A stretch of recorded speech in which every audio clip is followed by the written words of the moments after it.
bad people never think they're bad. They just occasionally make bad life choices which they kind of, you know, supposed justify it. But their general day-to-day stuff, they don't wear a kind of black hat and a cape and go around kind of laughing maniacally. And they're not obviously evil, except for maybe Jimmy Savile, you know.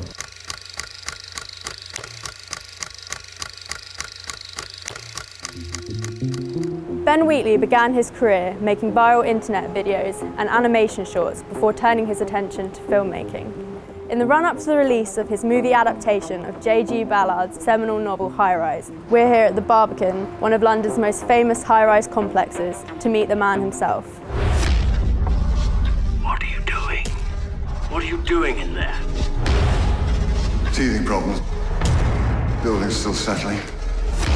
Doesn't it seem odd that a man can fall from the 39th floor and not one police car turn up? Where's the sirens?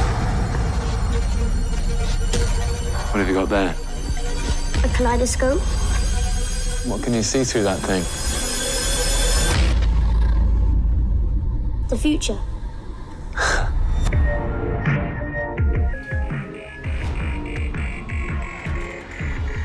I heard that the Barbican was voted London's ugliest building. What? When? I think it was about 10 years ago. Yeah, well, no, God, I wouldn't say that.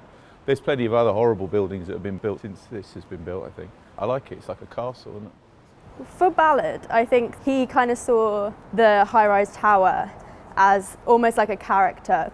Is that something that you were thinking of when you were planning for the film? Yeah, I mean, I think that the tower is a character within it, but also, yeah, it's just in design terms, we wanted it to impinge on the people in their apartments and stuff, so that's why you've got these kind of buttresses and breaking down of the spaces. I mean, I kind of experienced it in a hotel in Stockholm. It had no consideration for the people staying in it, so the architects just gone, ah, you know, and there's these beams through the middle of the rooms, you know, like ducking over them to get to the sofa. Thinking, well, this is arrogance, you know, in building form, you know, and we wanted a bit of that in the tower. You built all this. I put all my energies into this tower, but I am the architect of my own accident. Is that a horse? Probably. On the 40th floor? With Ballard and with High Rise, there's sort of this idea of a social utopia that then collapses. Do you see any parallels with the resistance to sort of social engineering in London in 2016? I mean, it's the same as that is a resistance to any kind of strong dogma. I mean, I think it's that, you know, Royal within the film is someone who has the arrogance to think that he can make an environment that will make people think in a certain way, and they rebel, and they become very different from his initial plan. We pay the same charges as the top floors. We want our fair share of the power. Things would be better if we could afford to move to a higher floor. It would be a kind of pointless thing to make films that have no relevance to now. Even if you're making a sci-fi film or you're making a period drama, they really should be talking about this moment, because otherwise, what the hell are you talking about, you know? That's one of the things that attracted me to the book. I mean, I read it when I was a kid, but then when I reread it, stuff jumps off the page, like the fact that everyone in the building is filming each other all the time and projecting it. You know, the walls of the building end up like YouTube, effectively. But it's no surprise that Ballard is, you know, predicting all this stuff way ahead of time, and that was his gig, you know. The heritage of dystopian narratives is quite a British thing. Was the film Brazil much of an influence? I think Brazil is an influence to me across all the movies I've made, and it's one of the movies that made me want to make cinema in the first place. I remember seeing the trailers for it when I was at school. I mean, I was probably about 13 or something, and just thinking, I need to see this movie. And I remember buying every magazine about it, and I've got Brazil on every format that it's ever come out on, and kind of obsessively buy it. It's one of those movies. It's the same with Blade Runner as well. So I try not to be that kind of postmodern filmmaker that kind of looks at stuff and then recreates it, but inevitably these things come up. My favourite thing about your films is actually the realness of the human relationships. You know, the more real that you make the emotional honesty of it, then the more chance you've got of getting through to the audience and for them to relate to the characters. They're good and bad often, though. They're good and bad at the same time, you know, and I think that's, again, trying to be real, and that we like our characters, you know, we like them all, no matter how despicable they are. mean, especially someone like Wilder in High Rise. He's incredibly charming, but he's a monster at the same time, and you can have both those positions. And the problem I have with straight narrative is that there is a reward, often a massive reward for certain kinds of behaviour, and bad is always punished, and it's much more ambiguous like that. You know, I mean, the bottom line with life is that you die. You don't win at the end, you lose. You know, fundamentally, and everyone does, and no one gets away with it. So that's never kind of really reflected in cinema, and that's kind of, we try and reflect that more in the films that we make.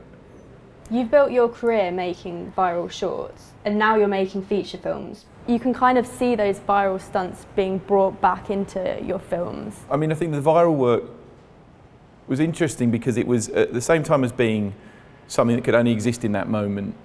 But at the same time, really, they were talking to cinema right at the beginning of kind of slapstick, Max Sennett stuff. All the gags are always the same. We kind of realised that there's only like 2 or 3 different jokes, and one of them involves someone kind of being arrogant and then falling down a hole, and that's it. And which is a gag that you can see all the way through comedy, from from vaudeville all the way through to Tom and Jerry and all that kind of stuff. So I was looking at that kind of old silent comedy stuff and then kind of nicking it and putting it into viral, and that's what Cunning Stunt was, the first one we did.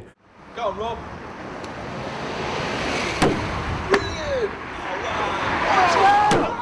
Part of my kind of development as a filmmaker, I guess, was through necessity and with the stuff that I had, and that immediacy that I kind of learned from doing that viral stuff is being able to communicate quickly and concisely stories.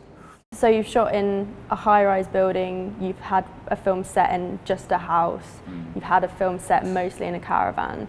Is there something about having like a restricted space that is creatively freeing for you? It seems to be. I don't know. It's a house, a caravan, a field, a building. Yeah. It's certainly not something that we want to make a series of movies set in very small spaces. It might have something to do with budget, maybe. It's somewhere along the line. We always try to make the films really different, and they always end up kind of the same. So there's sets of themes that run through all the movies that we keep coming back to. There's, adults as children or men as children. Usually the surviving woman who has to deal with lots of stupid men seems to be a theme that comes through a lot in our films.